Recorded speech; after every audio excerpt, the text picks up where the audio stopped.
Panginoon. Hallelujah. Amen. Muli, congratulations no sa ating lokal sa barangay kay Pombo, pamumuno ni Pastor Jobit, Sister Gina. Palakpakan natin ang Panginoon sa napaka fruitful at joyful na gawain nung nakaraan. Maulan talaga. Binabagyo talaga. Alam niyo nung nakaapak ako ng nung putik, talagang putik-putik. Sabi ni Lord, ganyan kasiksik, ganyan kalagkit ang biyayang nasa sa inyo ngayon. Amen, no? Ganun talagang kumakapit yung biyaya. Totoo, biyaya lamang talaga ng Panginoon ang meron tayo. Amen? So, praise the Lord, praise the Lord. Amen. Okay, so balik tayo sa Book of Revelation. Nung pinag-aaralan ko to, sabi ko, gaano kaya abutin ito? Kasi sa pa lang tayo sa Dubai, sabi nila, at least 8 daw. Sabi ko, posible kami nga nakakapito na. Pa lang din, churches pa lang. So, matatapos pa lang yung churches next week. So, isang church lang ang pag-uusapan natin ngayon. Kasi nung nag-aaral ako, ang daming tinuturo ng Panginoon. So, pang-anim na church tayo. So, ito ay mga sulat ng Panginoong Hesus sa mga churches ng Asia na pinadalaan kay John. Amen, no? So, ang purpose nito, sabi dito sa 1:1, what soon must take place. So, napakabuti ng Diyos na binigyan tayo ng babala sa mga mangyayari sa darating na panahon. Nanonood ba kayo nung hearing? Impeachment? May natutunan ako magkaiba pala ang babala sa banta. Yung babala, tawag dito, pag ginaton mo ako, gaganito hinding kita. Yun ang babala. Ang banta, bubugbugin kita, sasaksakin kita. Wala nang condition. So, okay pala yun, Okay, so balik tayo dito. Mag-attorney kaya tayo. Amen. Okay, so the 7 churches, nandito na tayo. Tapos na tayo sa Ephesus, Smyrna, Pergamum, Thyatira, Sardis, na lang 2. So, Philadelphia tayo. Tingnan natin, balikan lang natin. Ephesus, ito yung loveless church. Sabi rito, ito yung meron silang endurance, may hard work sila, talaga nagtatrabaho sila, talagang kumikilos-ilos sila sa ministry, kaya lang wala silang pagmamahal. So tayo ba ganon? Talagang kumikilos tayo, gumagawa tayo sa ministeryo at tinitingnan natin yung bawat doktrina. Kaya lang wala tayong pagmamahal sa Panginoon. Tayo ba yon? Ang sabi ng Panginoon, mag-repent. Alam naman natin ang repentance, magbago ng isip, bumalik ka 180 degrees, balikan mo yung nakaraan. Kasi sabi, remember your first love. Yan yung Ephesus. Pangalawa, Pergamum. Sabi nila, they remain true to Christ. Talaga nandun yung kanilang pananampalataya kahit nakatira sila sa isang makasalanang syudad. Kasi Satan's throne, nandun yung malaking templo. Kaya lang, tinotolerate nila yung mga maling turo. Unlike yung naunang church, yung Ephesus, ayaw nila ng mga maling turo. Ito, tinotolerate nila. Ang sabi ng Diyos, magbago ka, repent. Yung pa rin ang lagi natin sinasabi ng Panginoon at lagi pinapaalala, maging sa panahon ngayon. Thyatira, sabi dito, natutuwa ang Lord sa kanilang may pagmamahal, may pananampalataya, kumikilos, may patience. Sabi dito, kaya lang, tinotolerate nila si Jezebel o yung isang sabihin na natin nando sa loob ng iglesia na nagpapakalat ng mga maling turo. Ganun din. Ang sabi na naman sa kanila, repent. Nakita nyo, constant to sa mga churches na meron po na ang Panginoon na magbago. Yun lang naman ang gusto ng Lord, magbago kayo Yun lang ang gusto ng Lord, magbago. At yung pagbabago na yun, hindi yung umiiyak ka sa church pag tinamaan ka ng mensahe, para sa akin yun. Hindi. Yung gustong pagbabago ng Lord ay yung tuloy-tuloy na pagbabago. Hindi lang yung umiyak ka, naiyak ang ganda ng message, no? Ipaglabas mo ng bulwagang ito, wala na naman, balikan na naman sa dati. Ang gusto ng Lord, pagbabago talaga. Amen? Ito, Sardis. Ito talaga patay, sabi rito. They had a great reputation. Napakaganda ng church nito. Malaking church sila, marami sila. They are, napaka-aktibo nila, may mga ministeryo sila. Kaya lang, they were spiritually dead. Siguro wala na yung pagmamahal, kumikilos na lang sila na parang robot, pero napakasaya nila. Marami silang fellowship, marami silang gawain, marami silang ministry, pero wala yung talagang puso nila sa Panginoon. Ano sabi na naman? Repent! Nakita nyo, constant na utos ng Panginoon sa mga iglesia na merong problema, magbago. No? Ang buti ng Panginoon, talagang gusto niya, magbago. Ano to? Ito naman, Smyrna. Ito maganda. Ito yung sabi kong iglesia na hanggang ngayon meron pa ron. They endured intense suffering. Matindi pinagdadaanan nila. Mahirap lang sila, pero matindi yung pananampalataya nila. Though they are materially bankrupt mahirap. As in walang pera, mahirap sila. Pero mayaman sila, sabi ni Jesus, they are spiritually rich. Pwede pala yun, kahit mahirap ka, pero ang puso mo, talagang nakatuon sa Panginoon, talagang pinaglalaban mo yung tama, sumusunod ka, gumagawa ka ng tama. Ang sabi ng Lord, you are spiritually rich. Amen? So, ang ganda. Walang sinabing masama. None. Walang sinabing masama. Jesus found no fault. Zero words of rebuke. Ang sabi lang, manatiling faithful. Amen? Sana tayo ito, yung Smyrna. At ang maganda nga yan, hanggang ngayon, ang lugar na ngayon ng Smyrna is Smyrna lang sa Turkey. Okay, so, Ephesus, return to your first love. Smyrna, faithful. Pergamum, reject. Grow in love, yung Thyatira and Sardis, wake up spiritually. At ang pag-aaralan natin ay Philadelphia. Amen? Ito yung lugar sa Amerika napuntahan ko na, kaso nagising lang agad ako. Amen? Okay. So, ito siya ngayon. Ang ganda, napansin ko lang yung mga church na talagang mga walang puna ang Panginoon, hanggang ngayon may tao pa. Ito kasi ito ruins to. Ito may mga bahay. Hindi lang, malabo lang yung atin.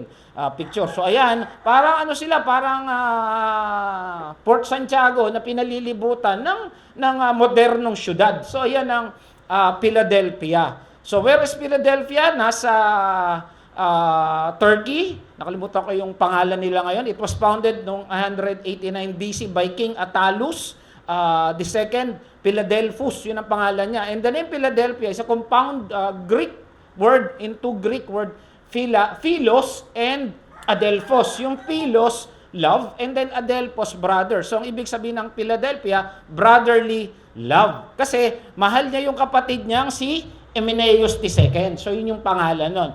It stood major trade route, parang daanan to ng mga nasa gitna ito na papuntang Makati, papuntang Novaliches, papuntang Quiapo, nasa gitna yan. It's a major trade route, daanan yan, o gateway. Alam naman natin yung gateway, parang dyan dadaan lahat. Sabi nga, a gateway for spreading Greek culture and language. So kung ikaw yung nakatira doon, pwedeng dyan ka dumaan, madali ka makakapag-share ng gospel kasi parang daanan yan sa lahat ng Parang naalala ko nung nakatira kami sa Tondo, pag nasa Tondo ka, madaling pumunta sa BGC, madaling pumunta sa Monumento, nasa gitna. Ang hirap ng Novaliches, nasa dulo. Parang ganun yung lugar nila, nasa gitna. Amen? So, ang mahirap lang dito, lagi itong nagkakaroon ng mga lindol. Meron isang malakas na lindol noong AD 70 na halos madurog talaga to at tinulungan ni Emperor Tiberius na buuin uli. Okay? So it was a prosperous city, agricultural city, famous for its fertile volcanic soil. Kasi yung palang ng bulkan, yung yung lupa ng bulkan, kaya pala sa pinatubo, yung mga volcanic ash, binibili pala ng hapon. Ewan ko lang kaninong binenta yun. Pero pinagkakitaan pala yun. At may mga taniman sila ng mga wine at yun nga lang, worship nila si Dionysus kasi god of wine daw. A fertile land came from a nearby volcanic activity. Yun ang mga naging problema nila. Okay? So yung church, tignan natin, yung church, maliit lang. Maliit lang yung church. Sabi ko, kami ba ito?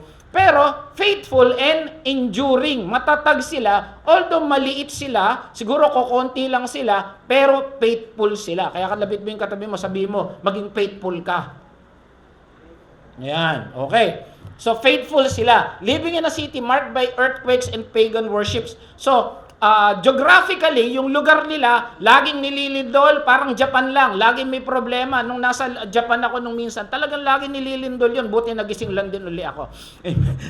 Amen. Kaya lang, yung city na yon maraming pagano. Okay? And maraming oposisyon. So, magulo. So, yung isipin nyo maliit na church, nasa gitna ng isang lugar na laging nililindol, maraming pagano, at maraming oposisyon. Ayan, each believers held firmly to Christ. Pero kahit marami silang problema, ang kapit nila sa Diyos.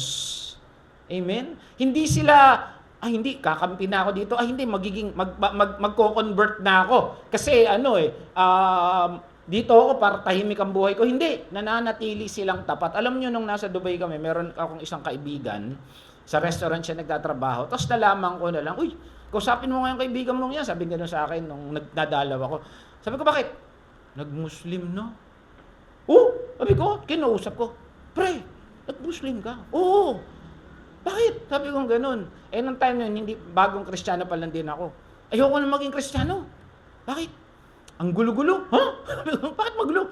Iba-iba yung merong maingay, merong tahimik, merong born again, merong katoliko. Ang gulo-gulo. Di katulad ng Muslim, isa lang. Sabi gano'n sa akin. Wala akong may sagot, bago lang ako noon eh. Sabi ko, ay gano'n ba? Tsaka pag Muslim ka, madali ka matanggap ng trabaho. Kasi nasa Muslim country kami. So, parang gano'n sila. Nasa isang lugar sila na kontrolado ng isang grupo, na mas malakas na grupo, kaya pwede silang kumampi na lang doon. Nagigets nyo ibig sabihin? Kaya lang, nananatiling silang tapat kay Kristo. Jesus offered them no rebuke. Again, parang smear na. Hindi sila pinagalitan ng Diyos. Walang warning, walang babala. Ayan, kilala nyo asawa ni Babala? Si Babalu. Okay, seryoso na kayo eh. No rebuke, only encouragement. Kasi nga, ulit ko, maliit na church, kokonti, pero faithful. Maraming problema, laging nililindol. Nakaranas ba kayo ng lindol? Nabudol, oo. Pero lindol, ayoko maranasan niya. Naranasan ko ng bata ako, nung high school ako, yung malakas sa bagyo, naranasan namin yun. Alam niyo yung ventilador na, yung nakaganyan, yung umiikot na ganyan, yung parang mahaba, tapos umiikot na ganyan. Yung ventilador mismo gumagano sa lakas eh. Kaya takbuhan, nagkagulo, stampede. Amen? Ako, nasa gilid lang ako. Encouragement, promises of lasting security, fruitful service, eternal fellowship with Jesus. Among the 7 churches in Revelation, Philadelphia stands a model of steadfast faith, limited worldly strength. Hinighlight natin yan kasi nga, maliit lang silang church. Konti lang silang church. Wala silang galing, wala silang tapang, hindi sila sikat sa lugar. Pero, tapat sila sa Diyos. Ang ganda pala nun, Ang Lord yung pala yung tinitignan. Sabi ko nga sa inyo, ang Lord, alam ng Lord ginagawa natin eh. Sabi ko, sana kami to. Konti lang kami in numbers, oo. Mahina lang kami. Yung apelyido namin, hindi Sobel, hindi Lopez, hindi C. D, E, F, G lang. Amen? Pero, sa mata ng Diyos, number 1 tayo. Amen? Yun yung maganda pala. Sabi ko, pwede pala to. Sabi ko, kaya binabasa ko, sabi ko, praise God. Only encouragement, walang puna. Walang sinasabi, oy, may natutulog dyan. Walang ganon. Okay, simulan natin. Isulat mo sa anghel ng iglesia sa Philadelphia, itong sinasabi ng banal, mapagkakatiwalaan, may hawak ng susi ni David. Kung babalikan natin ang Revelation 1 and 2, di ba nagpakilala si Jesus doon sa mga iba-ibang tawag? Itong banal, mapagkakatiwalaan at may susi ng hawak na susi ni David, wala yan doon. Parang special tong tawag na to sa kanila. Nagpakilala si Jesus na banal, tapat, magpagkakatiwalaan at may hawak ng susi ni David. Para sinasabing holy, true, and He has the key. So, alam nyo, ang holy sa pagdating sa Old Testament, tandaan, wala pa naman New Testament ng panahon nila. Ginagamit lang yan kay Yahweh o yung God the Father. At madalas lang gumagamit yan sa Psalms at saka sa Isaias. Kaya pag sinabi ni Jesus na ako yung holy, si God siya. Diyos siya. And then true, parang sinasabi, hindi ako fake. Totoo ako. Wala akong tawag dito, walang kasinungalingan sa akin. At may hawak ng susi. Tignan natin yan, Merong talata sa Isaiah 22:2, ang sabi, ibinigay ko sa kanya ang susi ng sambahayan ni David, walang makapagsasara ng anumang buksan niya, at walang makapagbubukas ng anumang sarahan niya. Ano yung background niyan? Ito yung na-promote si Eliakim. Isa siyang administrador ng kaharian, ng palasyo, na siya may hawak ng susi ng lahat ng kwarto doon. Na pag kailangan, pag mayroong siya yung sususi. Ang ibig sabihin nito, meron siyang kapangyarihan na talagang siya lang yung siya lang yung dadaanan ng lahat. Parang si Joseph nung panahon nung sa Egypt, parang siya yung second in command, parang ganun. Na-promote itong si Eliakim kasi may natanggal. Yun ang sinasabi dito ni Jesus, na siya raw yung may hawak na susi ni David, na walang makapagsasara, titignan natin yan, walang makapagbubukas kung siya lang. Amen? So imagine niyo, si Jesus lang yung may susi ng yung tagumpay, si Jesus lang yung may susi ng yung buhay, si Jesus lang yung may susi ng yung mga promotion. Amen? Alam nyo, na-increasean ako. 2 weeks ago. Na-increasean ako ng trabaho. Grabe talaga. Alam mo, biyaya lang talaga ng Lord, kaya ako nagagawa itong mga bagay-bagay. Tanong mo kay Pastora, pag darating ako, ganyan lang ako.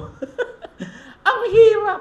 Kaya lang, syempre, naintindihan ko rin naman yung kumpanya, dahil nagtanggalan nga kami, syempre, nadidistribute yung ano. Talagang awat, biyaya lang talaga ng Lord. Tapos pag nag-aaral ako sa gabi, ayoko na Lord. Pray na lang. Gusto ko nang matulog. Amen. So, holy, Jesus says He is God. True, He's trustworthy. And then, key bearer authority to grant entry. Sabi ko nga, siya may susi. Halimbawa, gusto mong pumasok sa Malacanang, siya may hawak ng susi. At ganun din, siya may hawak ng susi ng kalangitan. Hindi si San Pedro, ha? Kasi sinasabi, pagpapasok ka ng langit, si San Pedro muna yung makikita mo. Siya hindi. Si Jesus muna. Amen. Kaya nga siya susundo sa atin eh. At sabi rin niya sa John 14:6, I am the way, the truth, and the life. No one comes to the Father except through me. Amen? So Jesus lang, hindi relihiyon. Ang problema sa mundo natin ngayon, yung mga hindi pa nakakatanggap at hindi nakakilala kay Jesus, ang sinasabi nila, pare-parehas lang yan. Nakarinig na kayo nun, may tao kang kilalang ganon. Parehas lang yung born again, parehas lang yung Katoliko, parehas lang yung Muslim, iisang Diyos lang yung ating sinasamba. Tawag doon, religious pluralism. Amen? But unfortunately, mali. Panlilin lang ng kaawa yun. Amen? Kasi alam natin na ang daan lang papuntang langit, sino? Si Jesus.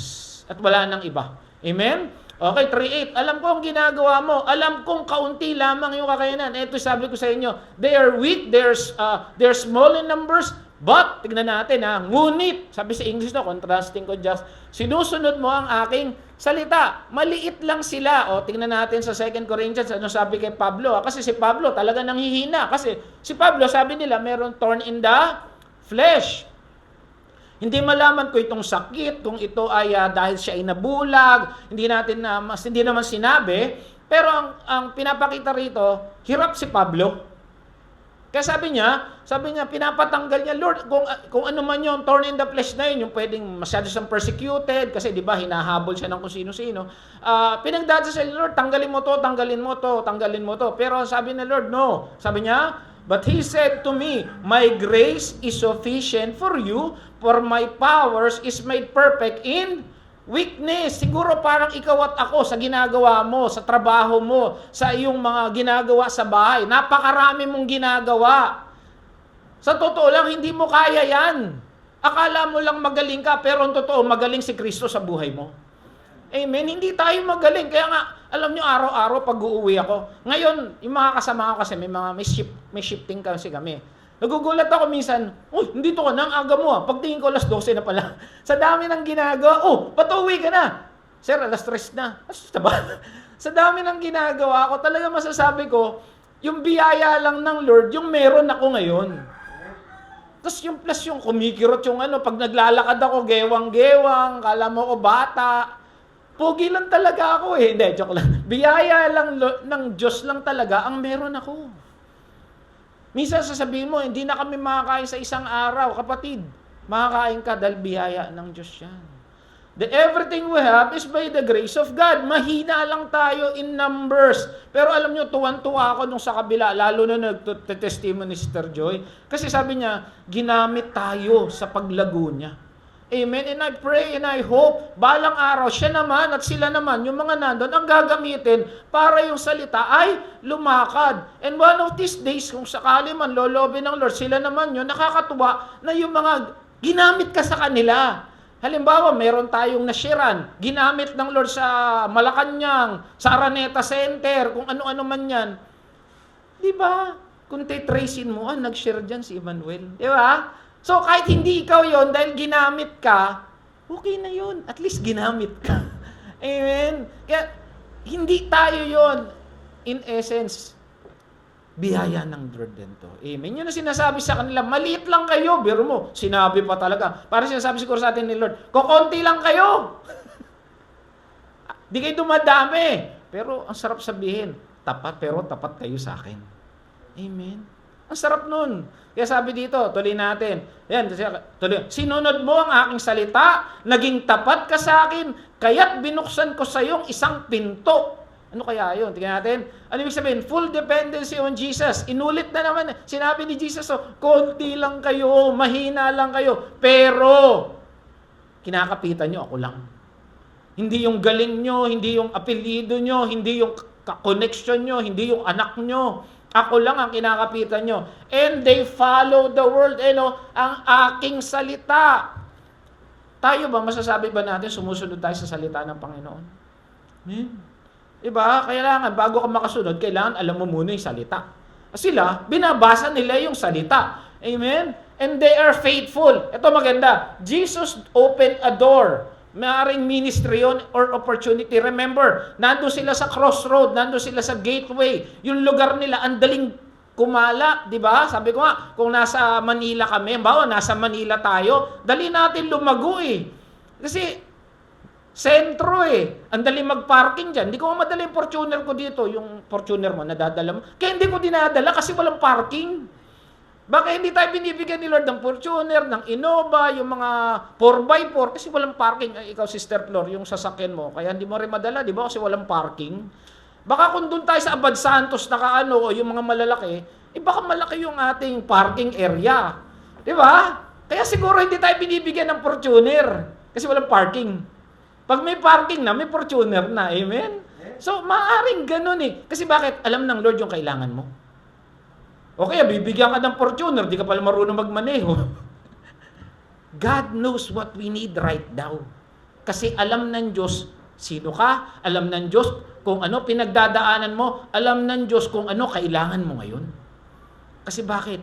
Tapat siya sa kanyang mga anak. Amen? Doon palang panalo ka na eh. And Jesus opened a door. Kahit maliit sila, ginagamit sila. And they have the opportunity, I don't know what opportunity, pero based on sa lugar nila, maaaring nagsishare sila. Maaaring naghahayag pa rin sila ng mabuting balita kahit pinipersecute na sila. Amen? May binuksan siyang isang pinto. Maaaring ministry yun, maaaring opportunity yun, we don't know. But definitely, one thing is for sure, God gave them a blessing. Amen? At andun ng Lord. O tuloy natin, yung pinto, yung sa Greek niyan, tura. Alam niyo malalaki, yun yung malaking pinto eh. Yung talagang gate, malaki yan. Yun yung, hindi yung gate. Gate talaga, yung malaking pinto. Yun yung description ng tura. So maybe a big blessing, a great blessing, I don't know. Pero sigurado ako, may blessing. Amen? Okay, ang sabi ng Panginoon, I am the door. If anyone enters by me, he will be saved. Ito pa lang, tagumpay ka na. Yung alam mong biyaheng langit ka, nung isang araw, tapos nasa BS kami nun eh. Sabi ng manager ko, sabi niya ko, Pastor, marami kang crowns kasi pahagingan namin yung mga crowns. Sabi ko, praise the Lord. Pero alam niyo sir, ang totoo lang, kahit walang crown, basta nasa langit ako, okay lang. Di ba? Hindi na yung crowns ang habol ko. Makalating akong langit, masayang-masaya na ako. Kahit nandun lang ako, maakit yung mga talagang may crown sa entablado, okay lang ako, yay! Ako nandun din eh. Mahirap, wala ka ron. Amen? Hindi ko na after ang crown. Ang after ko, makasama si Jesus dun. Makarating ako ng langit, masayang-masaya na ako. Di ba, describe natin yung langit na last week? Walang pait, walang kirot, walang sakit. Wow! Wala ka nang iisipin kasi kasama mo na si God. Hindi ka na nag-iisip, oy, papasok na naman, oy, mag-charge na naman. Di ba? Kasi nandun ka na. Walang sakit yung pala eh. Meron ba kami nararamdaman na ba kayo sa araw-araw ng pagising nyo sa umaga? Sakit ng gulugod ko, bakit ang sakit ng ganito ko? Di ba? Bakit ang sakit ng ulo ko? Di ba? Isipin mo na lang yun. Sakit ng mata ko, sakit ng bulsa ko. Yun daw. Hindi ba? Imagine, pag nandun ka, walang sakit kahit ano. Hindi mo sasabihin, Lord, di ako makakapag-church, wala akong offering. Hindi ko kailangan offering mo, ikaw kailangan ko. Di ba? At sabi ro, may bahay o may silid. Ay, wala akong pakialam kung mansion yan, ay silid. Basta nandun ako. Meron nga nag-vlog eh. Kahit tigamap ako, basta langit kasi ginto yung minamap ko. Amen? And Jesus is the door. And I'm sure if you and I have Jesus in our heart, pasok tayo dun. Kahit sabi pa niyang, masikip ang pinto, I don't care. Kasi si Jesus ang magpapasok sa akin dun. Uy, hindi tutulak pa dito. Di ba? Amen. Panalo na tayo dun. a door of blessing, maybe a door of favor, a door of protection, or a door of salvation. We don't know. Pero pag si Jesus ang may bigay, panalo ka. Amen? Parang nakaranas na ba kayo na magbe-birthday ka? Tapos, may nagregalo sa'yo. May hinihintay kang isa, yung ninang mong mayaman. Asa na ba yung bigay ng ninang kong mayaman? Ba't ang liit? Di, kahit maliit yan, maganda yan. Okay, ba't ang nipis? Di, kahit manipis yan, alam mo, libo yan, di ba? Kasi alam mo, pag ito nagregalo, panalo ka eh. Kami nung magkapatid, meron kaming, sila ninong-ninang, meron ninang si Wilby, na talagang pag yun ang bigay, paldo. Kasi yung kapatid ko, nung bata kami, alam niyo, naranasan niyo ba yung nagpapataasan kayo ng pamasko? Yung kapatid ko ngayon, may mga ninang eh. Mga ninang kasi nasa ibang bansa eh. Siya, pag yun na nagbigay, talo agad ako. Kasi pag nagbigay, nung time kasi yun, 100, malaki na. Eh, pamasko namin, 2 piso. May 2 piso papel pa nun. 5 piso. Masaya na kami nun, ha? Papel pa yung 5 piso nun, eh. Okay, naabot nyo pa yun. Then, nakita ko lang sa YouTube yun.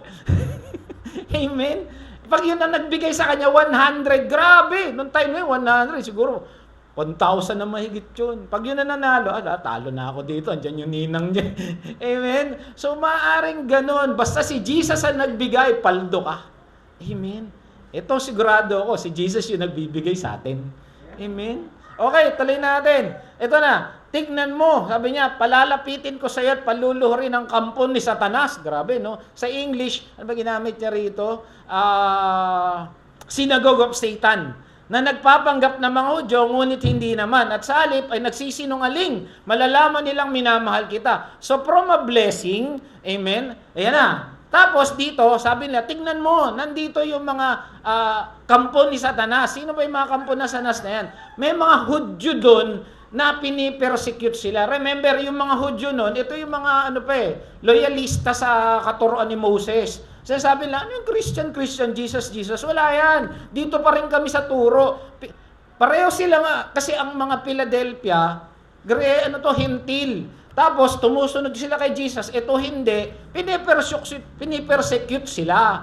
Talagang tinitira sila, kumbaga sa Tagalog. Talagang, ano yan, wala yan. Pinahihirapan sila. Ang tawag ni Jesus doon sa mga Hudyo na yun, kampo ni Satanas. Sa English, Synagogue of Satan. Kasi di ba may sinagoga?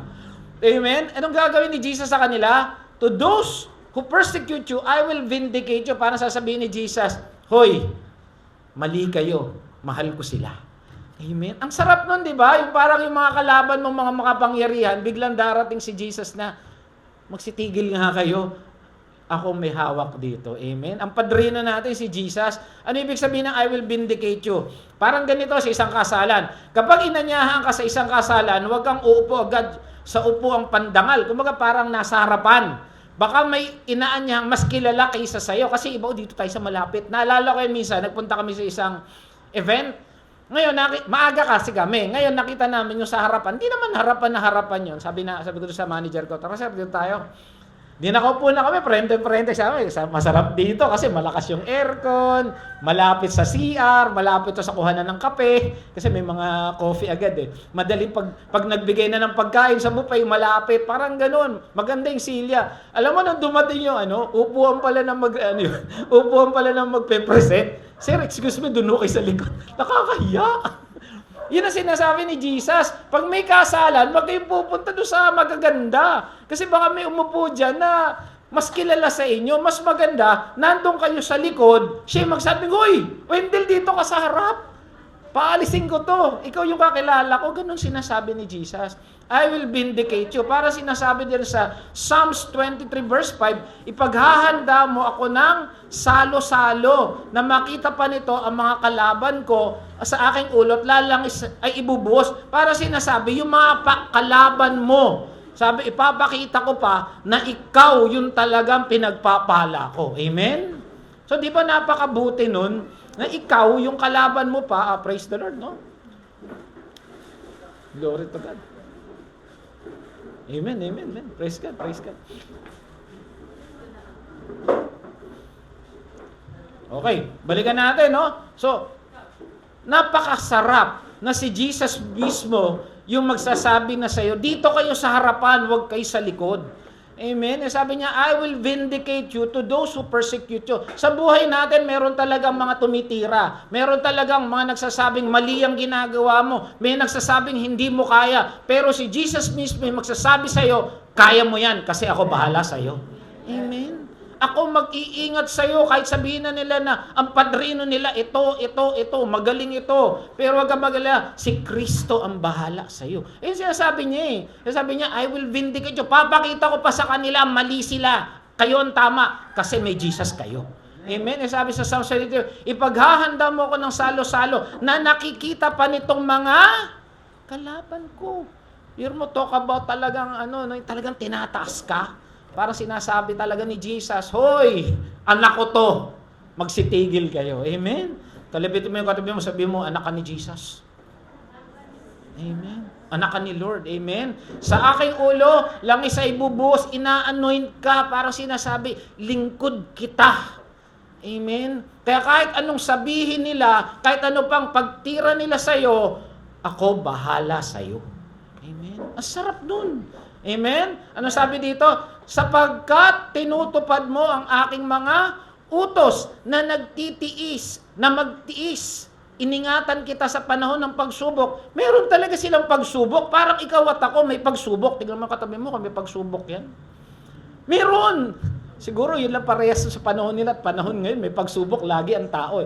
Iba-iba man ang hugis at kulay, pero magpagsubok. Pero maganda, pag ikaw nasa kay Kristo at tinupad mo ang kanyang utos, parang itong Church of Philadelphia, anong sabi? Iingatan kita. Ang sarap no? Sa dinami-dami ng tao sa mundo, yung Diyos pa talaga na gumawa ng langit at lupa, mag-iingat sa atin. Amen? Ang tanong ngayon, dahil ba sa galing mo yan? Dahil ba talaga nagbabasa kasi ako ng Bible araw at gabi? Kasi mag-pray ako 3 oras eh. Kasi kahit sa trabaho nagpe-pray ako eh. Kaya ka pala naman tinanggal, 3 oras ka mag-pray ha? Hindi ganun. Mga kapatid, kaya lang natin nagagawa ito. Alam ko mahirap gumising sa umaga. Mahirap ba gumising sa umaga? Hirap! Madaling araw, yung sabi namin noon nung nagsimula ito, bakit naman kasi alas 8? Eh wala, yun yung binigay sa aming oras ni Lord eh. Mahirap talaga! Pero isipin mo, 10 taon na tayo na nakakagising ng ganong kaaga. Kaya ba natin yun? Magaling tayo? Hindi! Magaling yung Diyos sa sinasamba sa atin. Merong gumigising sa atin, Wendell, gising na. Nora, gising na. Joby, gising na. Kakatagpuin kita ngayon. Amen?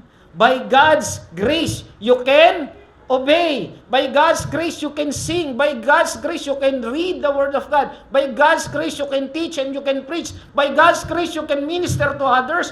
Hindi ikaw yan, kaya huwag kang magyabang. Biyaya ng Diyos yan. Amen? And by God's grace, you are saved. Biyaya lang. Wala tayong pagyayabang. Kahit ako wala akong pagyayabang, kahit gwapo ako, hindi, joke lang. Biyaya lang ng Diyos ang meron tayo. Amen? At yun sila, na kaya nila yung pagsubok dahil iningatan sila ng Diyos. Ang linaw, iniingatan naman kita. Ito pa matindi. May darating sa lahat ng tao sa buong daigdig na pagsubok, isang matinding pagsubok. Hindi nangyari sa panahon nila yan eh. Kaya sabi ng mga scholars, ito daw yung tribulation. Amen? Iniingatan naman kita sa panahon ng pagsubok na darating pa. Darating. Future tense. Sa lahat ng tao sa buong daigdig. Lahat ng tao. Hindi naman sila, na-persecute sila lang. Pero hindi naman sa lahat. Ito sa buong daigdig. So sinasabi, ito ay tribulation. Ito yung mangyayari sa hinaharap. Pero mga kapatid, ito maganda. Ligtas tayo doon. Kaya nga, iingatan ko nga kayo eh. Ibig sabihin, kukunin na tayo. Nagkakagulo sila rito. Awarding tayo doon. Sabi ko nga sa inyo, kahit tigamap ako sa langit, okay lang, basta nasa langit ako eh. Amen? Basta kasama mo si Jesus, tagumpay ka, basta nasa langit ka. Amen? Sino gusto mo punta ng langit? Magtaas ng kamay. Gusto mo, sino po gusto mo? Yung iba sa likod, ayaw niyo pumunta ng langit? O sino gusto mo pumunta na ngayon? Ako, yopak. Hindi ako nagmamadali. Amen? Okay na yun. Basta biyahin langit. Okay, tuloy. Basta wag lang ngayon. 1 Thessalonians 5:1-10, at maghihintay sa pagbabalik ng kanyang anak mula sa langit. Ito'y si Jesus na muli niyang binuhay. Alam niyo, no, nag-aaral kasi kami ngayon, comparative studies of theology. Grabe, ang dami pala talagang relihiyon, ang daming heresy, ang daming nagsasabing siya si Jesus, ang daming Nagsasabing si Jesus hindi anak ng Diyos, created being lang siya. Pati satanista pala, may mga klase pala yan. Sabi ng mga satanista, hindi nila sinasamba si Satan, pero siya yung object ng nila, ng worship nila. Hindi ganun din yun, ang gulo nila. Amen? Pero praise the Lord, tayo alam natin si Jesus anak ng Diyos. Amen? At siya yung muling babalik, siya yung muling binuhay. Sino ba yung muling binuhay? Yung mga Diyos ba nila? Hindi. Alam nyo, pinakamaganda lang sa mga Kristiyano, yung Diyos na sinasamba natin, nabuhay. Yung sa kanila, hindi. Nandun, nakalibing. Binuhay, na siya ring nagliligtas sa atin sa darating na puot ng Diyos. So, ibig sabihin, ililigtas tayo sa puot ng Diyos. Pag puot ng Diyos, sinong magdadala niyan? Siyempre, yung kagalit ng Diyos. Tayo ba, kagalit tayo ng Diyos? Hindi. Liligtas nga tayo ni Jesus Pag ikaw at ako may Jesus, sigurado ligtas ka. Hindi mo pagdadaanan niya tribulation na yan. Sila. Kaya kawawa mga kapatid yung hindi pa makakilala kay Jesus. Kaya mga kapatid, kung kayo may kilala, kaibigan, kamag-anak na hindi pa nakakilala kay Kristo, sharean nyo sila. Amen? Walang silbi yung pag-aaral natin dito ng salita ng Diyos kung hindi natin mayasag si Kristo sa ibang tao. Kaya tayo nandito ngayon, nag-aaral ng kanyang salita upang hindi lang para sa atin, hindi lang para maging matatag tayo, kundi para maghayag na mabuting balita ng kaligtasan. At yun ang meron itong Philadelphia. Maliit na iglesia, kukunti lang sila, but they share the word of God. At dapat ganun din tayo. Amen? Tuloy na natin. 3:11, matatapos na. Darating ako sa lalong madaling panahon, kaya't ingatan mo kung ano ang nasa iyo. Meron sila upang hindi maagaw. Tingin nyo, salvation ba yan? Nabubura ba kaligtasan? Sabi ingatan mo kung ano meron na sa iyo. Meron sila. Mahirap lang sila, maliit sila. Amen? Pero hindi maagaw. Nino man ang iyong, buti sinagot, gantimpala. So, nung usap kami ni Pastor, sabi ko, pwede palang agawin yung crown. Remember, ang mga Kristiyano, lalo na nagpapagamit kay Kristo, pagdating sa langit, may award. May regalo, may gantimpala. Yan ang linaw. Ang Greek niyan ay Stephanos crown. Yung crown na hindi diadem, kasi dalawang klase yung crown sa English crown. Sa Greek, dalawa. Diadem, tsaka Stephanos. Yung Stephanos, alam niyo yung ina-award na parang mga dahon-dahon lang. Yung pag nanalo ka sa takbuhan, kasi panahon ng mga mga Olympian, ganyan, Stephanos ang tawag doon. Ina-award yun sa mga nagtatagumpay. Naagaw pala yun. Sabi ko, hindi, paano kayo naagaw yun? Siguro, pag yung aasarin ka, gagalitin ka, hindi ko alam paano naagaw. Pero sabi ni Jesus, manatili kang tapat. Kasi pwede palang maagaw ang gantimpala. Amen? Oo, nasa langit ka, pero tigapalakpak ka. Pero sabi ko, okay lang yun. Pero maganda pa rin na meron kang award. Ikaw yung aakyat, di ba? Di ba? No? Emmanuel ako, yay! Di ba? Ka-church ko yan! Di ba? Di ba? Jovis Antillan, yay! Ka-church ko yan! Ka-church ko yan! Yan yung nag-share sa akin. Di ba? Yun ang maganda ron. Aakyat ka sa entablado, si Jesus yung magpuputong sa'yo. Tapos may mga pumapalakpak, di mo kilala. Sino yun? Meron mo? Hindi ko kakilala yun Kami po yung nasharean nyo. Di ba? Sarap nun. You will know somebody in heaven that you don't know. Ba, magaling na. Parang gulo na, no? Makikilala yung mga tao hindi mo kilala. Bakit? Kasi sineran mo sila nang hindi mo alam. Ang sarap nun. Hindi yung mga kamag-anak mo lang pumapalakpak sa'yo. Hanggang doon, may pala ka pa rin Sarap nun. Okay, makikita ka nila, naglalakad ka na sa langit. Si Wendell yan, Yan yung nakakaaway ko. Hindi, joke lang. Masarap yung ginamit ka ng Lord. So, ingat sabi, naagaw daw ang gantimpala. I don't know how, pero sabi ni Jesus, naagaw ang gantimpala. Okay, tuloy. Tingnan natin sa 10:23, pero ito maganda. Magpakatatag tayo sa ating pag-asa at huwag nang mag-alinlangan pa sapagkat tapat ang nangako sa atin. Yun ang maganda. Faithful si Jesus. Kahit tayo minsan nakakalimot, kahit tayo minsan ay nagiging mahina, yung nag-iingat sa atin, tapat. Amen? Doon palang tagumpay ka. Alam nyo, napakapalad ng Kristiyano. Akala lang nila talaga, kwentuhan lang to Hindi nila alam kung anong meron tayo. Kaya mahalaga, ma-share natin yung meron tayo sa ibang tao. Amen? Kasi tayo, alam nyo, kung maaari may pinagdadaan naman tayong pagsubok, may pinagdadaan naman tayong kaguluhan sa buhay, alam ni Jesus yan. At ang sabi niya kanina, ako bahala sa iyo. Iingatan kita. Tapat Tapat. Amen? Okay, tuloy natin, 13:3-12. ang magtatagumpay sa English overcomer, gagawin kong isang haligi. Tingnan muna natin yung mga overcomer. Again, God's grace will make you overcome. It's not you. Hindi kasi magaling ka, hindi nagpe-pray ka, hindi dahil nag-church ka ng umaga, hindi dahil binabasa mo Biblia from cover to cover. Again, it's God's grace that makes you an overcomer. Biyaya ng Diyos ang lahat ng meron tayo. Pati yung ating galing sa pagtatrabaho, yung galing, halimbawa, magaling ka sa trabaho mo, magaling ka mag-map. Yung iba, pag nag-map, 3 lang beses, ikaw 10 beses ka mag-map kung janitor ka. Sila hindi mo napapaputi yung bowl, ikaw napapaputi mo. Bakit? Pinagpe-pray ko yan, di ba? It's God's grace. Hindi tayo magaling. Yung mga anak mo, kaya magagaling sa school yan. Kasi may grace yan. Dahil bata pa lang, nasa iglesia na yan. Amen? Okay, Romans 8:37. Yet in all things, we are more than... Sino yung nag-conquer? Si Jesus, hindi tayo ron. Sabit lang tayo eh. Anong tawag sa atin? More than conquerors. Pasintabi sa mga misis ha, alam niyo more than conquerors. Ang nagtrabaho, mister. Pero pagdating ng sahod, ito na yung sahod ko. More than conquerors. Yun. Amen? Yun ang more than conquerors. Amen. Okay. 3:12, tuloy na natin. Baka mami, din ako makababari ito. Okay. Sabi, magtatagumpay, gagawin itong isang. Ito, ang graming blessing sa mga tiga Philadelphia. Kahit, again yung mga tiga Philadelphia kasi, konti lang, mahina lang silang church, hindi sila sikat, pero pinupuri sila ni Jesus. Ano pa sabi? Gagawin kong haligi sa templo ng Diyos. Ano ibig sabihin nun? Doon sa langit, ibig sabihin yung gawin kang haligi, maybe literal, maybe, ano tawag doon, basta yun. may term din eh. Di ko lumabas sa dila ako eh. Basta literal, pwedeng, ano yun? Symbolic yung, buti na lang, talagang papalakpa ako, Brad, pag nandun ka. Symbolic lang. I don't know. Pero maganda, nasa langit ka. Kasi templo ng Diyos eh. Gagawin silang haligi ng Diyos at hindi siya lalabas doon. Now, if you know, kagaya kanina, pinakita ko sa inyo, ang Philadelphia kasi, dahil linilindo lagi yan, lagi silang umaalis. Ngayon, babalik na lang sila pag okay na. Paano nangyari sa Venezuela nung isang araw? Buti na lang, nakauwi ako agad eh. Nagising ako agad.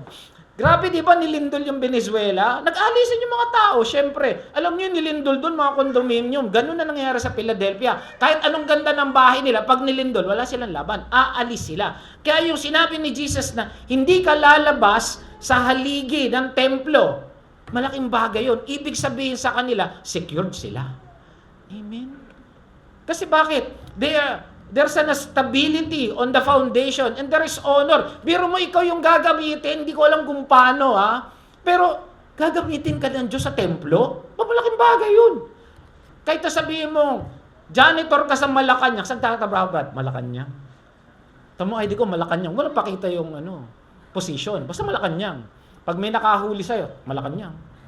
Huwag pakita yung posisyon. Janitor Malacanang pa rin. Parang ganun. Gagamitin sila sa templo. And then there is protection and belonging. Ang may-ari niyan si God.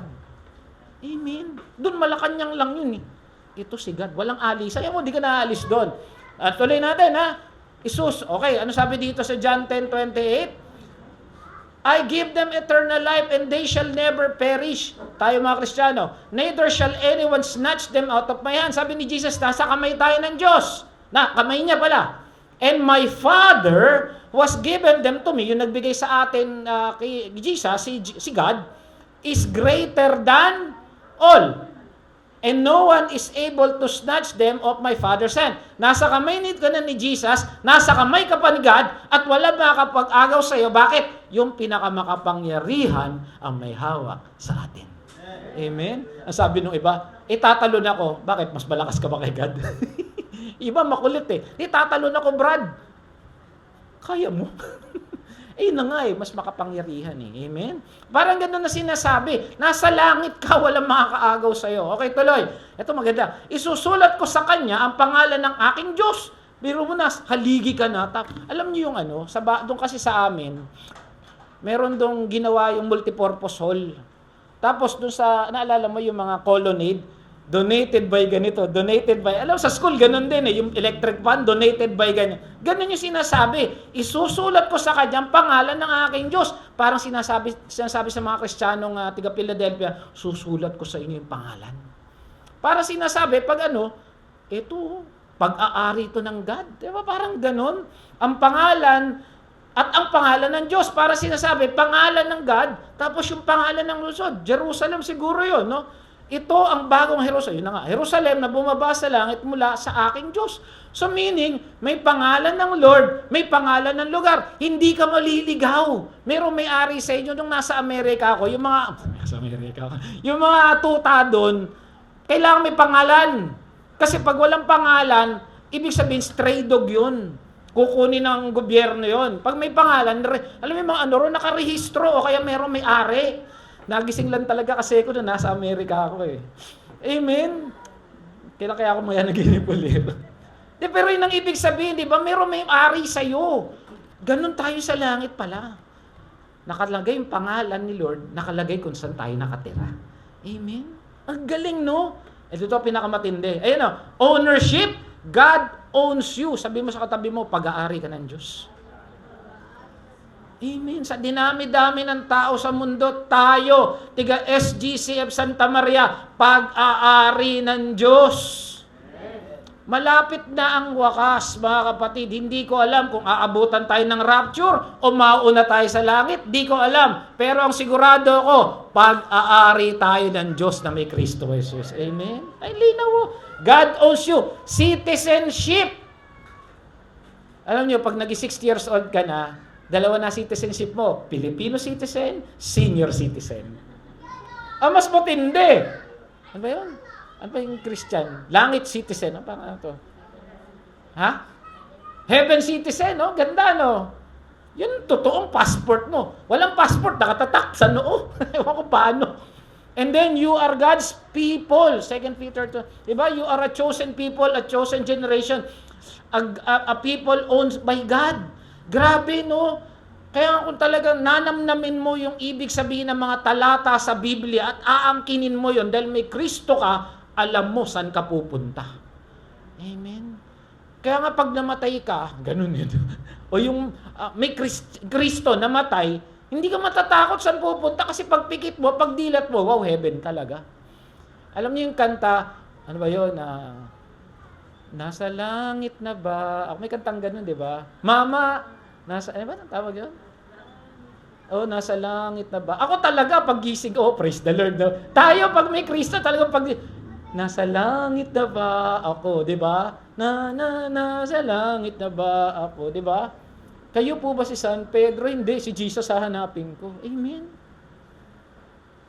Kasi ang kutotoo naman talaga ng buhay, mamatay tayong lahat eh. Pero maganda, pag pikit, pag dilat, Jesus kasama mo. Amen. Because why? Because you are a citizenship of heaven. Para sasabihin sa iyo, welcome home. Amen.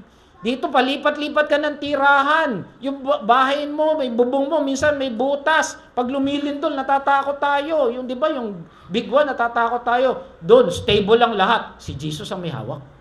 Amen. Okay, tuloy na natin, matatapos na. Itong maganda. Ang dami nilang ang daming blessing sa kanila sa tiga Philadelphia. Kaya nga nung pinag-aaralan ko to, dapat isusunod ko dito Laodicea pa eh. Kaya lang wala ng oras eh. Dito pa lang, ubos na yung oras natin eh.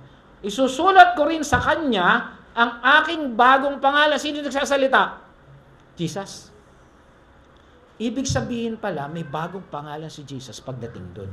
Anong sabi sa Revelations 9:12? His eyes are like blazing fire and on his head are many crowns. Sino yun? Si Jesus. He has a name written on him that no one knows but himself. So si Jesus, may pangalan pala pa na siya lang yung nakakaalam.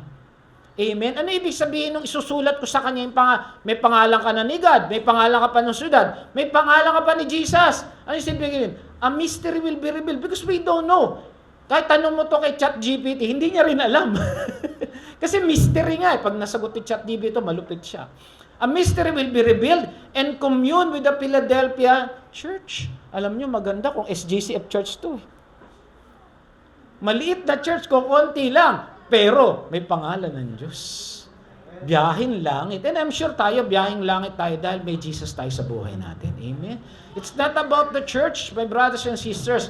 It's all about if Jesus is your Savior and Lord. Amen? So yun yung ano nila. Okay, tuloy natin. Tapos na tayo. Ano meron sila? They have eternal security. Tayo ba may eternal security dahil kay Jesus? Amen. Sabi nila, faithful believers will never be separated from God's presence. They have honor. Ang sabi, ipapakita ko sa mga nagpe-persecute sa'yo, akin ka. Amen? Honor yun, no? But publicly honors who remain faithful. Kahit dito may kumalaban sa atin, kung tayo ay nasa panig ng Diyos, panalo tayo. Amen? Alam niyo yung mga Kristiyanong pinu-persecute sa Korea, hindi ako nagpunta ron. Pinupugutan ng ulo. Pero pagdating sa langit, sana itong si Kim Jong-un makakilala. Kasi doon, napakabawal ng Kristyanismo. Dahil kung hindi, makikita nila si Kim Jong-un nasa impyerno. Pero sana makakilala tong maman to. Kawawa to. Amen? Belonging. Believers belong forever to God's Christ and New Jerusalem. May tirahan sa langit. Stability, earthly insecurities replaced with eternal permanence. Kasi palipat-lipat sila ng tahanan dahil lagi nililindol. Pero sa langit, permanent citizen. Amen? Alam niyo yung mga nasa Amerika, yun ang hinahabol nila ron, yung maging, ano tawag doon? Maging American citizen. Tayo, permanenting citizen ng langit. Amen? And then hope. Every hardship endured for Christ will end in everlasting fellowship with Him. Lahat tayo may pag-asa. Kahit nahirap ang buhay mo ngayong kapatid, pero sure ako may pag-asa ka dahil kay Kristo. Amen? May kirot, may sakit, may pait, may pagkukulang, pero pupunuan ng Diyos yan. May sakit, gagaling yan sa biyaya ng Diyos. Revelation 3:13, ang lahat ng papandinig makinig sa sinasabi ng Espiritu sa mga iglesia. Jesus' universal invitation to every believers. Listen carefully to what the Holy Spirit is saying through His Word. Makinig, paniwalaan, and sumunod. Hindi lang tama na nakikinig. Dapat daw pinaniniwalaan at sinusunod yung mga nakasulat sa Biblia. Amen? And those who truly hear will persevere in faith. Mananatili tayo. Mahirap gumising sa umaga, mahirap mag-pray pag pagod na, mahirap mag-share. Oo, mahirap ang buhay. Pero huwag kang maglala, si Kristo kasama mo sa buhay. Amen? Okay, conclusion, wag na natin isa-isa, nandun yan, pinag-isinisa na natin yan. Summary, the church in Philadelphia teaches that Jesus delights in believers who remain faithful, obedient, steadfast, even when they seem weak in the world standards. And inulit-ulit, maliit sila, kukunti sila, pero tapat sila. Hindi siguro sila, hindi perfectong church, walang perfectong church, pero meron tapat na church. Amen? At sana tayo yun. Sana ikaw at ako tayo yun. Amen? Mahina, maliit yung pangalan natin, walang ganun kabigat. Kasi dito sa Pilipinas, pag pangalan mo, Lopez, C, di ba? Talagang may bigat eh. Okay, alam mo, kamag-anak ko, mga tiga galing ganito eh. Wala tayong sinabi. Pero tapat tayo sa Diyos. Yun ang mga importante. Amen? Takeaways. Ang tanong, sumusunod ka ba kahit mahirap? Si Jesus lang bang pag-asa mo? May problema ka ba? Si Jesus ang bahala sa iyo. Yun ang maganda ron eh.